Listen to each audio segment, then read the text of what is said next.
এত কষ্টের ফলাফল হচ্ছে এটা যে এই রাতে ঝলমল করছে মহাকুম্ভের এই যে পুরো পরিসরটা, এটা চোখের সামনে দেখে না তখন চোখে জল আসছিল। এখনও আমি যখন তোমাদেরকে এই কথাগুলো বলছি তখন আমার চোখে জল আসছে। মানে অপূর্ব দৃশ্য, অপূর্ব experience. Hello everyone, welcome back to my channel. তো চলে এসেছি আরও একটা ট্রাভেল ব্লগ নিয়ে, কিন্তু এটা কোনো রিসেন্ট ট্রাভেল ব্লগ নয়, তো এটা 2025-এর ট্রাভেল ব্লগ। তো চলো সেটাও তোমাদের সাথে শেয়ার করবো বলেই আজকে বসা। তো গল্পটা শুরু করা যাক। গল্পটা হচ্ছে 2025-এর 8ই ফেব্রুয়ারি। 2025-এ একটা অদ্ভুত জিনিস হয়েছিল, সেটা হচ্ছে 144 বছর পর কুম্ভ মেলা। তো মহাকুম্ভ হয়েছিল প্রয়াগরাজে, এলাহাবাদের প্রয়াগরাজে। তো সেটারই যাওয়ার প্রস্তুতি আমাদের খুব যে বেশি ছিল তা বলবো না, একদমই হঠাৎই ঠিক করা যে যাব।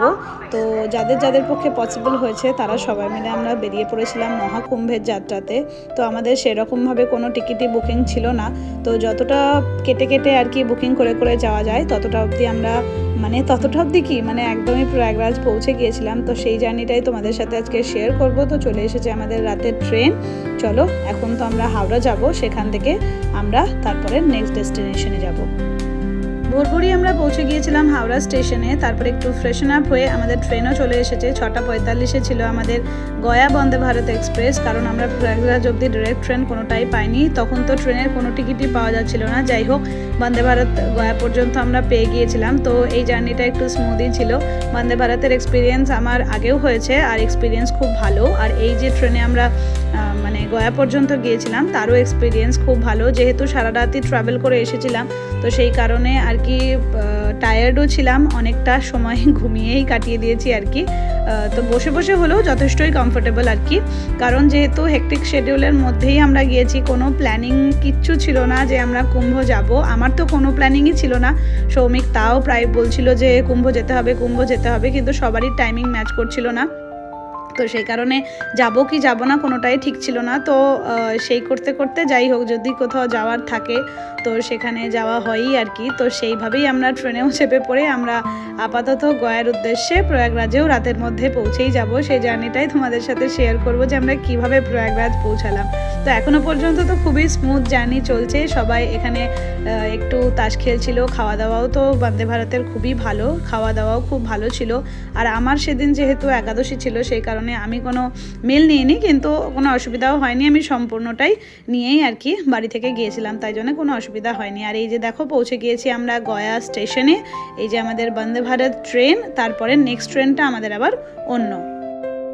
প্রায় সকাল সকাল বলতে গেলে 9:10 বা এরকম একটা টাইমিং ছিল যখন আমরা গয়াতে নেমে পড়েছিলাম। আর আমাদের নেক্সট ট্রেন ছিল আবার বিকেলবেলায়, সেই কারণে অনেকটাই ওয়েট করতে হতো আর কি। তো আমরা সবাই গুছিয়ে টুছিয়ে বসে পড়েছিলাম যে এখন এখানেই ওয়েট করতে হবে নেক্সট ট্রেনের জন্যে। কিন্তু যখন ওখানে ট্রেনগুলো ঢুকছিল, তোমরা নিজেরাও দেখে অবাক হবে যে কি পরিমাণ ভিড়। তখন প্রত্যেকটা ট্রেনই কুম্ভ স্পেশাল আর কি। তো মানুষজনকে দেখো, মানুষজন এসে স্টেশনে বসে থাকছে যে যে ট্রেনে উঠতে পারবে সেই ট্রেনে উঠবে, কারণ প্রত্যেকটা ট্রেনের অবস্থা প্যাসেঞ্জার ট্রেনের মতনই, লোকাল যে ট্রেনগুলো আর কি আমরা দেখে অভ্যস্ত সেরকম টাইপের, কোনো এক্সপ্রেস এরকম কোনো ব্যাপার নেই। সমস্ত কামরাতে সমস্ত লোক উঠছে, আর পুলিশরা হেল্পও করছিল উঠে যাওয়ার জন্য আর কি, কারণ এই ভিড় কম ছিল না। প্রচুর ভিড় সর্বক্ষণ লেগে আছে। যখনই যে ট্রেন আসছে সেই ট্রেনই আর কি এরকমভাবে ফুল প্যাকড অবস্থাতে যাচ্ছিল। তো মানুষজন চেষ্টা করে যাচ্ছে ট্রেনে ওঠার। ট্রেন অনেকক্ষণ ধরে দাঁড়াচ্ছিল মানুষ যাতে উঠতে পারে বলে আর কি। প্রশাসনও যথেষ্ট বেশি হেল্প করেছিল আমরা যতটুকু দেখেছি গয়া স্টেশনে বসে। ভিড় অবশ্যই ছিল, কিন্তু পুলিশও হেল্প করছিল যে মানুষজন যাতে যেতে পারে ঠিকঠাকভাবে, আর যতটা পর্যন্ত ওঠানো সম্ভব ততটাই ওঠাচ্ছিল। তারপর বাকিদের বলছিল নেক্সট আবার ট্রেন আসবে, তখন আপনারা যাবেন। এভাবে কিন্তু মানুষজনের ঢল। আমরা সারা সকাল থেকে বসে প্রায় আমাদের ট্রেনটাও আসতে লেট করেছিল, প্রায় বিকেল পর্যন্ত আমরা দেখেছি। মানুষজনের ভিড় একটুও কম নয় পুরো। আর এই যে দেখো এই জায়গাটায় আমরা প্রতীক্ষালয়, এই স্টেশনটা একদম ভালো করে তৈরিও হয়নি, তো সেই রকম অবস্থাতেই ছিল। কিন্তু যাই হোক, মানুষজন প্রচণ্ড আর কি কুম্ভ যাওয়ার জন্য যে একটা এক্সাইটমেন্ট, সেটা ওই গয়া স্টেশনে গিয়ে দেখতে পেলাম আমরা। আর এটা বিকেল হয়ে গিয়েছে, তাই প্রায় আমাদের 3:30 4টের দিকে হয়তো ট্রেন ছিল। এখন আমার টাইমিংটা ঠিকঠাক মনে পড়ছে না, কিন্তু ভিড় কিন্তু কিছু কম হয়নি। দেখো প্রত্যেকটা মানুষই আবার নেক্সট মানুষ চলে এসেছে আর কি। প্রত্যেকেই জিনিসপত্র একটা দুটো ব্যাগ নিয়ে বেরিয়ে পড়েছে, যে যদি উঠতে পারি ট্রেনে উঠবো, আর যদি উঠতে না পারি তাহলে আবার নেক্সট ট্রেনের জন্য অপেক্ষা করবো। দেখো একটা এই ট্রেনটা কিন্তু আমাদের নয়, এটা হচ্ছে নেক্সট যে ট্রেন ছিল আর কি সেটা এসেছে। তো প্রত্যেকটা ট্রেন তো ফুল প্যাকড আছেই, তারপরেও এত মানুষ উঠবে, তো কিভাবে উঠবে মানে সেটা আর বলার কি বলবো আর কি।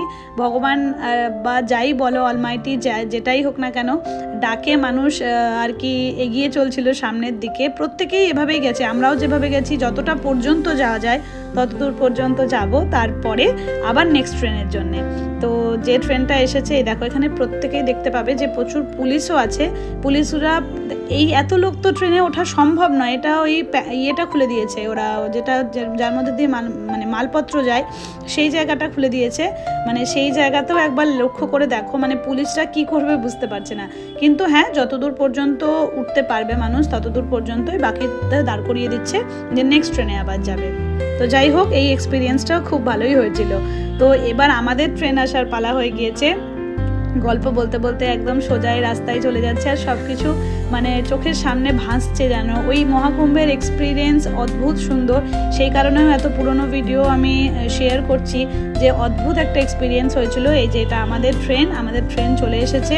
ট্রেনটা ছিল আমাদের কিছু জম্মু তাওয়াই এরকম কাইন্ড অফ এক্সপ্রেস, তো সেই রকমই অবস্থা। আর এই দেখো এটা হচ্ছে আমাদের কামরা, আমাদের এসি কামরাই ছিল। ভেতরে মানুষ ঢুকতে দেওয়ার পারমিশন মানে কেউ দিতে চাইছিল না আর কি, মানে না হলে জানলায় ঢিল ছুটছে, কাঁচ ফাটাচ্ছে, এরকম অনেক রকমের কাজ হচ্ছিল। কিন্তু বাইরে যারা দাঁড়িয়ে আছে তারাও কিন্তু সেন্সেবল ছিল, যে বাচ্চাদেরকে একটু ভেতরে ঢুকিয়ে দিয়েছে, মানে বাচ্চা টাচ্চা যারা ছিল তাদেরকে ঢুকিয়ে দিয়েছে। বাকি সবাইকে মানে ছেলেরা বিশেষ করে তারা কিন্তু পুরো জার্নিটা দাঁড়িয়েই করছে, ওই জাস্ট ওইটুকু করিডোরের মধ্যে। আমাদের কিন্তু মোটেও রাত্রে ট্রাভেল করার কথা ছিল না, কারণ 5টা থেকে 6টার মধ্যেই আমাদের বেনারস ঢুকে যাওয়ার কথা, কিন্তু এখন প্রায় রাত্রি 2টো বাজে। তো আমরা এখনও পর্যন্ত বেনারস পৌঁছাতে পারিনি, কারণ ট্রেন এমনিই লেট চলছে, প্রচুর ট্রেন লেটেই চলছে। তো সেই কারণে আমরা ডিসাইড করলাম যে আমরা বেনারসে আর নামবো না, আমরা ডিরেক্ট প্রয়াগরাজেই চলে যাব। কিন্তু যেহেতু টিকিট আমাদের প্রয়াগরাজ অবধি কাটা ছিল না, বেনারস অবধি ছিল, তো আমাদেরকে আমাদের সিট ছেড়ে দিতে হয়েছিল। তো তারপরেও আর কি এই যে দেখতে পাচ্ছ বেনারস আমরা ঢুকে গিয়েছি, কিন্তু আমরা বেনারসে নামিনি। তো যেটা বলছিলাম, টিকিট আমাদের কাটা ছিল না, কিন্তু মানে একটা সিট আমরা পেয়েছিলাম, তাও মিডল বার্থে। তো সেখানে আমরা সমস্ত লাগেজগুলো রেখেছিলাম, আর যেহেতু আমি একাই মেয়ে ছিলাম, তো সেই কারণে আমি একটুখানি শুয়েছিলাম, মানে শুয়ে বসে আর কি, বসা তো যাচ্ছিল না, শুয়েছিলাম।